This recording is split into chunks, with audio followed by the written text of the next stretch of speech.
journaux et un bureau de Microsoft ont reçu des lettres contenant le bacille du charbon. Une personne est morte, 2 autres ont été contaminées. En 1984, aux États-Unis, dans l'Oregon, 45 personnes ont été intoxiquées à la salmonelle par les disciples d'un gourou. La salmonelle répandue dans 10 restaurants. Tout le monde a été hospitalisé. C'était il y a 20 ans l'attaque au gaz sarin dans le métro de Tokyo. Une attaque commise par des membres de la secte Aum. 13 personnes sont mortes ce jour-là après avoir inhalé ce gaz et des milliers d'autres ont été plus ou moins gravement blessés, certains ressentant encore aujourd'hui les séquelles de cet attentat. Une secte encore, au Japon au début des années 90, la secte Aum déverse de la toxine botulique potentiellement mortelle, notamment à Tokyo, mais la souche bactérienne est faible et la quantité répandue insuffisante. Des gènes pathogènes apparus dans la nature ou dans les mains d'un terroriste, transmis dans l'air et se propageant rapidement, pourraient tuer 30 millions de personnes en moins d'1 an.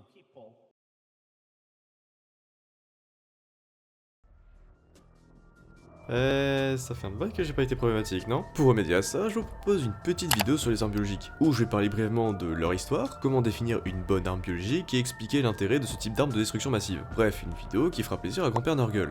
Bon, par contre, parlons sérieusement, cette vidéo est à but éducatif, je n'incite personne à faire des dingueries, j'ai juste envie d'infodump sur un sujet que j'aime bien, et que si vous le faites, ça risque déjà de vous foutre dans la merde, mais aussi ça va créer des dégâts collatéraux aux conséquences importantes, comme je le détaille dans la dernière partie. Bref, ne faites pas les cons, pas envie d'être à l'origine d'un nouveau action directe boosté aux hormones, même si je sais que les gens les plus déter seraient capables de transformer l'information la plus innocente en moyen pour en faire une arme.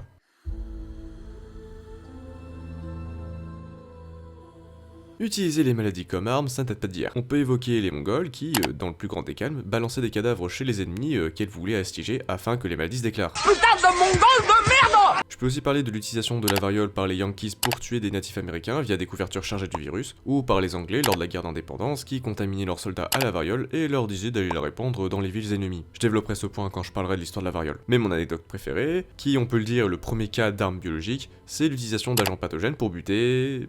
des lapins. Ouais, tout commence le 27 novembre 1887, où l'Australie avait un sérieux problème de lapins. Le gouvernement a fait venir le neveu de Pasteur lui-même, Adrien Lenoir, pour exterminer les lapins, qui baisaient à fond. Et il voulut utiliser le choléra des poules, causé par la bactérie Pasteurella multocida. Heureusement, cette idée a été vite abandonnée, jusqu'en décembre de la même année, où une propriétaire de vignoble en Champagne a demandé à Lenoir d'éradiquer des lapins qui lui cassaient les couilles. Il arrosa de bactéries les bottes de foin que les lapins graillent, et en quelques jours, environ 1000 lapins cannes. Et ce n'est pas fini. En 1938, l'Australie répand volontairement le virus de la myxomatose, inoffensif pour l'homme, mais pas pour les lapins, réduisant la population de lapins d'1 milliard à 100 millions. Je pense que je me mouille pas trop si je dis que c'est un génocide. Le plus drôle, c'est que ça a servi un peu à rien. Dans les années 70, la mortalité du virus passe de 99,9% à 50%. Pourquoi? Sélection naturelle. Les quelques lapins survivants avaient de meilleurs gènes leur permettant de survivre. Du coup, Yale baise et pondent des lapins capables de mieux résister à la maladie, d'où la chute de mortalité. Parallèlement à ça, le but d'un virus n'est pas de buter son hôte, mais de se reproduire et de se transmettre. Donc avec le temps, des souches moins virulentes apparaissent, car mieux adaptées à l'hôte, et qui donc tuent moins. Et ces cons n'ont pas retenu la leçon, car Yale tente de nouveaux essais en 1995 avec un calcivirus provoquant des fièvres hémorragiques chez les lapins. Mais la meilleure anecdote, c'est celle du docteur Paul Félix Armand Delille. Il avait une propriété en Eure-et-Loire qui était infestée de lapins. Il en a eu marre et répand une souche du virus de la myxomatose le 14 juin 1952. En très peu de temps, le virus décima 90% des lapins sur son terrain, puis se répandit dans toute la France, puis dans toute l'Europe,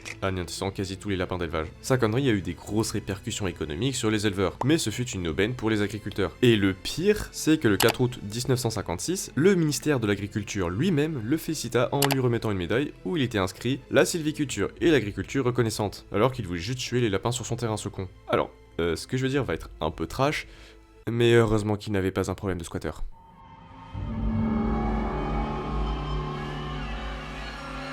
Il n'y a pas de bonne arme biologique. Allez, salut! Non, je déconne. En fait, tout dépend de l'objectif. Les deux seuls points qu'on peut dire qui est quasi inhérent aux armes biologiques, c'est soit la déstabilisation, soit être discret. Pour la déstabilisation, ça passe par plusieurs manières. La première, faire peur. Pour citer François Vachon, les armes biologiques sont les armes nucléaires du pauvre. Elles sont moins chères, j'y reviendrai plus tard, provoquent autant d'effets sur la population, mais c'est moins efficace. J'y reviendrai aussi plus tard. Les agents pathogènes, ce sont des organismes invisibles qui peuvent toucher tout le monde, à nuancer quand même, sans distinction, et qui peuvent être difficilement contrés. La peur de tomber malade, et de, in fine, mourir, va entraîner une paranoïa, qui va provoquer un isolement des communautés, et même monter certaines communautés contre les autres. En effet, je peux prendre comme exemple la grippe espagnole, où les gens avaient tellement peur d'attraper la maladie, qu'elles ne sortaient plus et évitaient tout contact avec leurs semblables, par peur d'attraper la maladie. On peut aussi parler des cas cas de discrimination comme pour le sida, considéré comme le cancer gay, ou encore Ebola, où les personnes noires subissaient de fortes discriminations, allant de l'insulte raciste à l'interdiction d'aller dans des lieux publics comme des écoles. Le deuxième problème, qui en soit la finalité de la peur ou non, c'est paralyser le pays, ou du moins la région concernée. Un seul cas de variant en France, rien qu'un seul, suffirait à bloquer l'entièreté du pays. Une attaque biologique identifiée comme telle, comme par exemple les lettres contaminées à l'anthrax, peut bloquer tout un service d'un pays entier, et provoquant de la paranoïa de tomber sur une lettre piégée. Dans le cas de l'anthrax d'ailleurs, tout le domaine postier était à l'arrêt le temps de détecter d'autres enveloppes piégées et décontaminer les infrastructures. Un trop grand nombre de cas peut aussi mettre à mal le système de santé. Les hôpitaux remplis de malades ne peuvent plus accepter de nouveaux cas, qu'ils soient malades ou un autre type de pathologie, et surtout, vu qu'il faut endiguer l'épidémie, les médecins ne peuvent pas faire de concessions, et ils sont obligés de s'occuper des malades. Et avec de la chance, le personnel médical n'attrape pas l'agent pathogène et ne le refourgue pas à d'autres personnes. Un trop gros nombre de cas peut paralyser des secteurs entiers, car ne pouvant plus travailler à cause de la maladie, provoquant un blocage du secteur et des pertes économiques considérables. D'ailleurs, gérer une épidémie, ça a un coût, et pas un petit. Déjà, les pertes économiques par l'arrêt des secteurs jouent énormément, mais aussi le coût financier pour endiguer la maladie, soins médicaux, des contaminations, le personnel à payer, etc. Quant à la discrétion, bon ok, généralement utiliser une arme biologique ce n'est pas discret. Quoique, avec les aides, elle serait capable de te dire que c'est parfaitement normal de voir un Ebola génétiquement modifié apparaître de nulle part dans le trou du cul de la France. Mais bref, en vrai, en fonction de l'utilisation de l'agent infectieux utilisé, ça sera plus ou moins discret. Par exemple, un agent pathogène très létal et qui est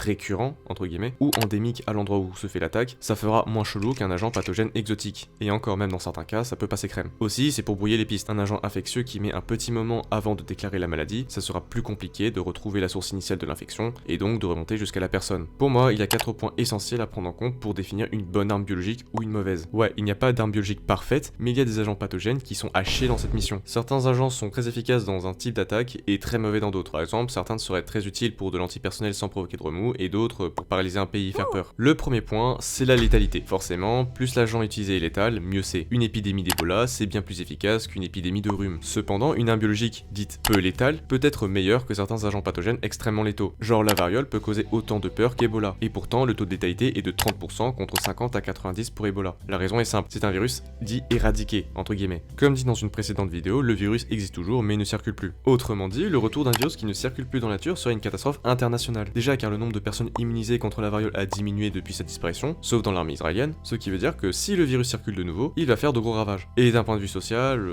enfin merde, on parle d'un virus qui, dans la tête des gens, a été éradiqué depuis presque 50 ans. La panique générale de dingue que ça va créer. Et comme j'ai dit dans une précédente vidéo, le taux de létalité dépend beaucoup du contexte. Une maladie repérée rapidement dans un pays où l'accès aux soins est facile aura un taux de létalité inférieur que s'il était détecté tardivement dans un pays où les hôpitaux ne sont pas aux normes, comme pour Ebola en 1976. Le deuxième point, c'est la maladie. Une maladie invalidante est un point essentiel, voire plus que la létalité. Un mort, ça coûte moins cher qu'un malade. Le malade, faut s'en occuper, ça coûte du temps, du personnel et de l'argent. De plus, un malade, c'est des jours en moins de productivité dans une société capitaliste, et ça oblige les médecins à se focus sur eux pour éviter de propager la maladie. Il y a aussi les autorités de santé qui sont mobilisées pour endiguer l'épidémie, et dans le pire des cas, un arrêt total de la région, voire du pays entier, entraînant des pertes économiques faramineuses, comme je l'ai dit précédemment. On peut citer le Covid ou l'épidémie d'Ebola de 2013 à 2016. Et ça, c'est sans parler des séquelles, de maladies chroniques engendrées, ou encore la persistance de l'agent, comme Ebola qui peut persister chez un humain très longtemps et reprovoquer une maladie des années après. Un exemple concret, la grippe espagnole. Promis, j'en parlerai un jour. J'en avais déjà parlé dans une autre vidéo, mais la maladie est ultra violente. La maladie clouait au lit les patients, elle était très douloureuse et les symptômes étaient effrayants, entre hémorragie, cyanose et j'en passe. Et même si le taux de létalité du virus était de 10%, cette maladie a transformé plusieurs villes en villes fantômes à cause de sa maladie. Et quand le malade était rétabli, son corps était trop épuisé pour lutter contre d'autres maladies, favorisant des maladies secondaires. On peut aussi parler de la variole, qui n'est pas effrayant par des symptômes hardcore, mais juste par la présence de nodules et de cicatrices post-nodules peuvent bien défigurer la personne. D'ailleurs, fun fact, Staline a attrapé la variole, et forcément ça a laissé des cicatrices. Donc toutes les images de Staline ont été retouchées pour faire disparaître ces dernières. Voilà. Le troisième point, c'est la transmission. Si l'agent se transmet aisément, il fera plus de dégâts que s'il se transmet difficilement. Cependant, un pathogène qui se transmet peu n'est pas forcément un défaut. Je détaillerai plus tard, mais tout dépend de l'objectif. Si l'objectif est d'infecter un nombre précis de cas ou un groupe spécifique, il vaut mieux utiliser un agent qui ne se transmet quasi pas, qu'un virus qui se propage d'homme à homme très facilement. Et surtout, ça permet un meilleur contrôle qu'un agent pathogène qui se transmet facilement. Typiquement, c'est plus facile, en théorie, de gérer une épidémie d'Ebola qui se transmet par contact direct uniquement lors de l'apparition des symptômes que la grippe qui se transmet par voie aérienne et qui se paye le luxe de se transmettre même en période d'incubation, donc avant de détecter la maladie. Le dernier point, le plus important, le temps d'incubation. C'est le point à prendre en compte. On peut avoir l'agent biologique parfait, si son temps d'incubation est ultra long, il sera inutile. Il s'agit du temps entre l'infection et le début de la maladie. Un temps d'incubation court, c'est pouvoir provoquer beaucoup de malades en peu de temps, et donc surcharger les hôpitaux, empêchant la prise en charge d'autres pathologies et même faire s'effondrer le système de santé. Mais aussi déstabiliser le pays, mais aussi créer un climat de peur plus rapidement. Un temps d'incubation long, ça peut être pratique dans le cas de la discrétion et limiter le nombre de cas. Pratique pour de l'antiperse et pas se faire choper. Un temps d'incubation moyen, ça peut être pratique comme le cours, mais c'est mieux si l'agent peut se transmettre pendant la période d'incubation, comme la grippe ou le Covid. Quand un agent se transmet pendant la période d'incubation, ça rend plus complexe son contrôle, car on peut difficilement détecter les personnes capables de transmettre le virus, ce qui fait que quand on détecte un cas, on sait que c'est foutu. Avant de passer à la dernière partie, j'aimerais vous donner deux exemples. Celui d'un agent pathogène que je considère comme étant l'une des meilleures armes biologiques, et celui que je considère comme la pire.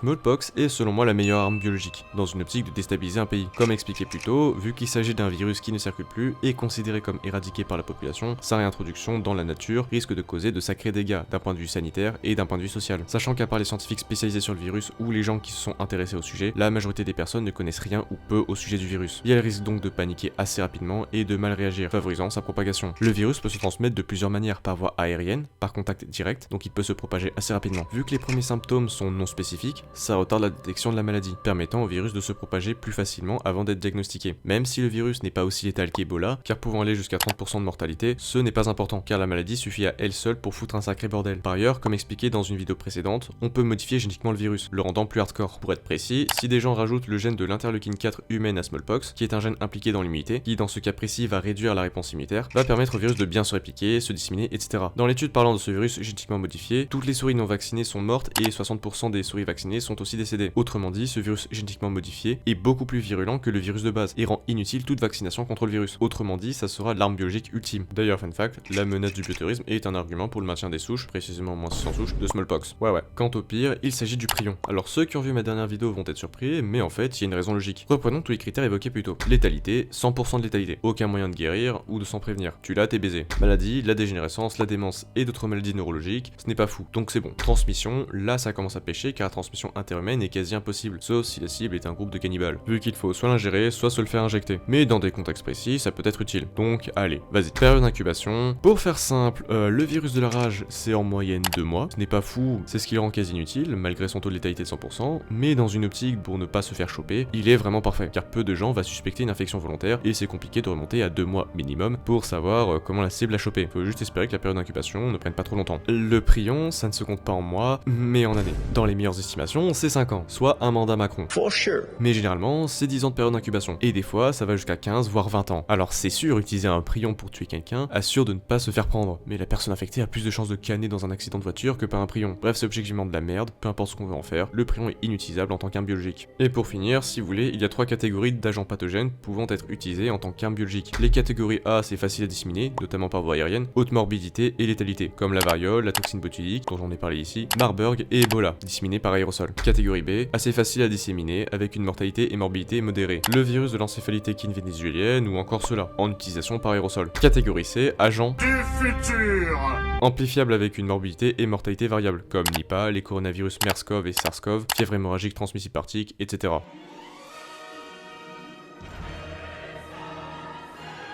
C'est dans la majorité des cas de la grosse merde. Bon ok, j'ai nuancé un peu. Dans un contexte de militarisation par l'armée, dans un contexte de guerre biologique, c'est de la grosse merde. Le problème principal des armes biologiques, enfin un des problèmes, c'est que ce n'est pas efficace à 100%. On peut survivre à une maladie, pourtant très mortelle, ou avoir la chance de ne pas avoir la maladie et juste être asymptomatique. Alors qu'une bombe atomique, c'est un peu plus compliqué quoi. Deuxième problème, faire en sorte de disséminer et infecter les populations, c'est galère. Il faut tenir compte que pendant la dissémination, les agents pathogènes peuvent canner avant d'atteindre la cible, ne pas atteindre la cible tout court, ou se tromper de cible. Par exemple, les Japonais ont tenté à plusieurs reprises d'utiliser des armes biologiques contre les Chinois. La majorité des cas, ça a foiré, soit en contaminant personne ou très peu de gens, soit en contaminant les soldats japonais. Tout ce bordel avec l'unité C-31 juste pour ça, décevant. Et les rares fois où ça marchait, ce n'était pas discret. Déjà car les Japonais balançaient des agents pathogènes non endémiques, comme la peste, ou qu'elles les disséminaient en balançant des cadavres, spores, etc. par avion. Et le plus drôle, c'est qu'il y en a qui ont essayé de disséminer des germes par grenade ou missile. Oui, les trucs qui explosent et détruisent tout sur son rayon d'action. Faut aussi prendre en compte une chier de facteurs extérieurs qui vont impacter la dissémination ou la survie des germes, comme les conditions météorologiques, le vent, le soleil, etc.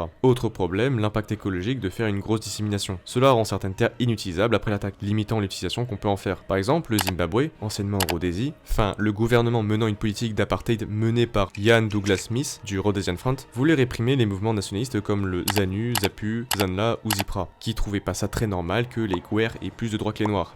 Et elles ont fait diverses attaques biologiques, comme disséminer par avion des tonnes de spores de Bacillus anthracis, non endémique dans ce pays, sur des terres aux mains des nationalistes. Finalement, les terres ne sont plus utilisables à cause de la concentration trop élevée de spores. Au final, ça a été une réussite, car le Rhodesian Front a perdu. Si elles avaient gagné contre les mouvements nationalistes, elles se retrouveraient baisées à cause de leurs propres conneries. Bah oui, le but du gouvernement, c'était de garder le pouvoir, donc si le gouvernement avait gagné la guerre, bah les terres seraient invivables. Donc c'est se tirer une balle dans le pied. Troisième et quatrième problème, la production et l'évolution. Les bactéries, si elles sont mises en culture, au fil du temps, elles vont perdre en virulence, car elles ne sont pas dans un milieu où leurs facteurs de virulence sont essentiels pour elles. Donc les bactéries vont acquérir des mutations, réduisant l'efficacité de leurs facteurs de virulence, voire les rendant avirulentes. Les virus, ça mute beaucoup, donc même merde. Ce sont des critères à prendre en compte lors de la militarisation des armes biologiques. Et en plus, c'est chiant à produire, mais genre vraiment. La seule utilité des armes biologiques, c'est dans le cas du bioterrorisme. C'est peu cher face à d'autres types d'armes, comme la bombe nucléaire, où les conséquences psychologiques sont quasi similaires. Et même là, ça dépend. Selon l'objectif, ça coûte quand même cher. Mais au moins, vu l'efficacité sociale que ça a, c'est rentable. Et en soi, il y a des méthodes pour se financer, comme la vente de contrefaçon, comme pour les attentats de Charlie Hebdo. Au pire, ça peut toujours se faire son propre matos. Ça coûte moins cher que d'acheter des machines, qui coûtent une blinde quand même, mais faut avoir les connaissances dans plusieurs domaines, ce qui est très compliqué. Après, sur long terme, c'est rentable, hein. Bon, faut juste le matériel biologique qui peut être chiant, mais tranquille. Et au pire, on peut toujours discuter de si c'est mieux ou non qu'une bombe artisanale. D'ailleurs, pour récupérer des agents pathogènes, il y a plusieurs méthodes, comme les récupérer dans les régions endémiques, comme aux US pour la peste, partout pour le botulisme, ou encore modifier un organisme qui ressemble à ce que vous voulez. Genre, j'ai lu un article qui disait que vu que Mpox et Smallpox sont très similaires, il suffit juste de donner certains gènes de Smallpox, trouvables facilement à Mpox, et paf, ça fait un proto-Smallpox. Ah, et à skip, certains groupes terroristes ont déjà des souches de Smallpox, donc bon. Et pour les virus à petit génome comme Ebola, il y a...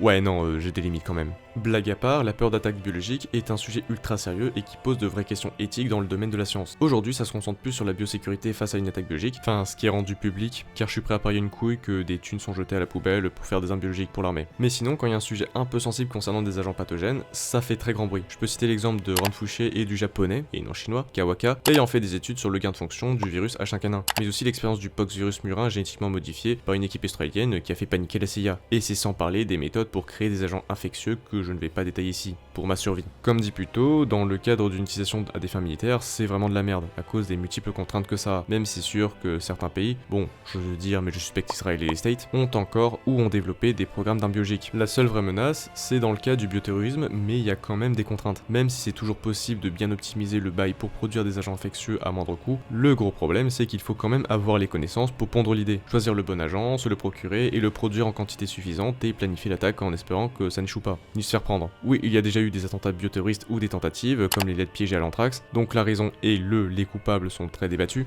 ou encore la tentative d'assassinat de Darmanin par la peste, si ce n'était pas un faux positif. Autre problème qui touche la recherche, c'est la publication d'infos sensibles. Pour faire simple, voici le génome du virus Nipah, capable de provoquer une maladie avec un taux de mortalité pouvant aller jusqu'à 70%. Je l'ai trouvé en même pas 5 minutes. Suffit juste de connaître les sites de base de données et c'est bon. C'est complètement normal d'avoir accès à tout son génome dans le but de faire avancer la recherche sur le virus, que ça soit le comprendre ou même établir des antiviraux ou même des vaccins, dont certains sont en phase d'essai d'ailleurs. Mais le contre-coup de donner en libre accès le génome d'un virus mortel, c'est de donner en libre accès le génome d'un virus mortel, justement. Un mec vraiment déter à faire une dinguerie peut se procurer facilement le virus à cause de ça. Maintenant, remplacer la Nipah par d'autres agents pathogènes bien plus violents, comme la rage, Ebola, la grippe H5N1 hautement pathogène, et vous comprenez l'ampleur du problème. Ça pose un vrai dilemme éthique. Est-ce qu'on laisse les informations sensibles accessibles à tous au nom de la recherche et des bienfaits que ça pourrait avoir, au risque de donner sur un plateau d'argent à des gens motivés le moyen de faire de lourds dégâts? Ou au contraire, faut-il censurer ces données au risque de complexifier la découverte de traitements ou de vaccins contre les agents infectieux, ou même les empêcher tout court? Pour ma part, mieux vaut les laisser en libre accès. Pourquoi? Déjà car la balance bénéfice-risque penche plus en faveur des bénéfices, car les censurer c'est indirectement laisser des centaines, milliers ou millions de vies mourir car il fallait se protéger. Deuxième raison, si on a un vaccin ou des traitements contre X agents pathogènes, les dégâts seront moindres. Alors peut-être pas psychologiquement, mais sur les autres aspects oui.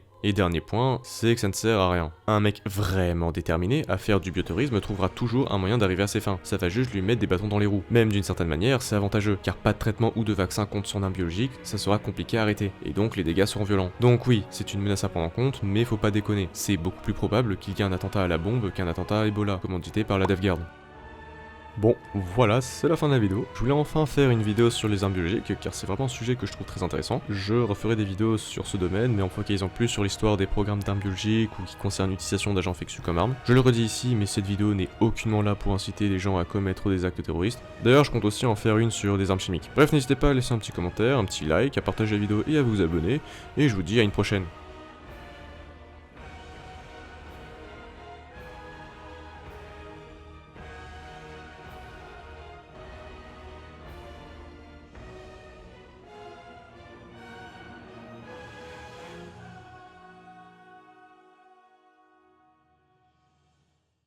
En vrai, si quelqu'un rajoute la spike du variant Omicron ou la GP de la rougeole au génome d'Ebola, il serait capable de créer un Ebola extrêmement contagieux et capable de se propager pendant la période d'incubation ou en étant symptomatique. Ah, si ça marche là, ça serait l'apocalypse.